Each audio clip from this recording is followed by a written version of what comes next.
guys, apa kabar?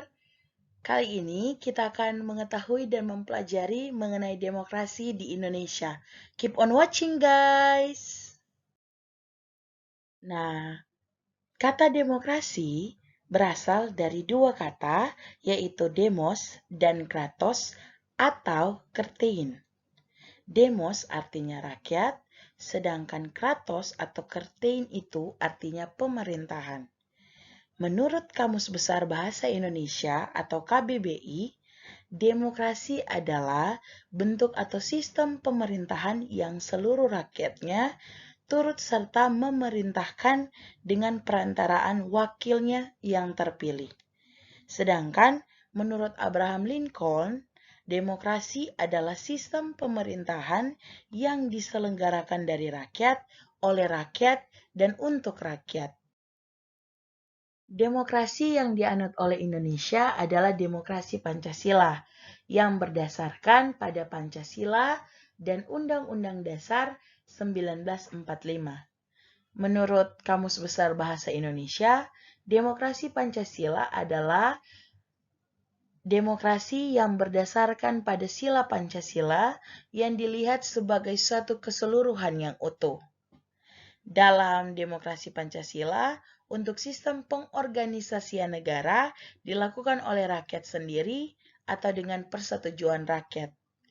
Dan dalam demokrasi Pancasila juga, kebebasan individu tidak bersifat mutlak, tetapi harus diselaraskan dengan tanggung jawab sosial. Selanjutnya, ciri-ciri dari demokrasi Pancasila. Ada 6 ciri-ciri. Yang pertama, sistem pemerintah yang dilaksanakan sesuai Undang-Undang Dasar 1945 sesuai konstitusi negara ini. Yang kedua, terdapat pemilihan umum secara konsisten dan berkesinambungan. Yang ketiga, semua warga negara mempunyai hak asasi manusia yang dihormati secara hukum. Yang keempat, adanya perlindungan untuk hak orang-orang yang masuk golongan minoritas. Yang kelima, semua pemecahan masalah atau pengambilan keputusan perlu didasarkan dengan musyawarah yang mufakat. Dan yang terakhir, solusi atau gagasan pemecahan masalah tidak berasal dari sumber suara terbanyak, namun gagasan yang dirasa paling banyak. Ada 3 asas demokrasi Pancasila. Yang pertama, asas kerakyatan. Asas kerakyatan ini merupakan asas kesadaran untuk cinta kepada rakyat, serta memiliki jiwa kerakyatan baik nasib maupun cita-cita.